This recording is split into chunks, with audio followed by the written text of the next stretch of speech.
फेरफार रद्द करणं बेकायदेशीर होते. सर्कल ऑफिसरनं कायदेशीर बाबींचा विचार केला नाही. माझा क्लायंट कायदेशीर मालक आणि ताब्यात आहे.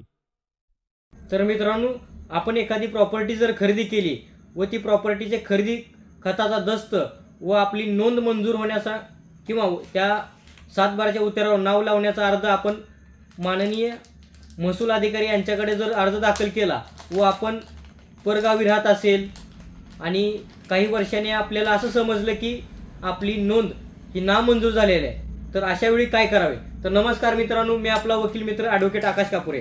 अनेक वेळा मित्रांनो आपण एखादी प्रॉपर्टी खरेदी केलेली असते व त्या प्रॉपर्टी संदर्भात नोंद लागण्यासाठी महसूल अधिकाऱ्यांकडे अर्ज करतो व आपण इतरत्री गावी जातो व आपण खरेदी खत केलं आहे, आपली नोंद लागेल अशा हेतूने आपण त्याकडे दुर्लक्ष करतो. अनेक वेळा असं होतं मित्रांनो की माननीय महसूल अधिकारी हे काही तांत्रिक अडचणी असतील किंवा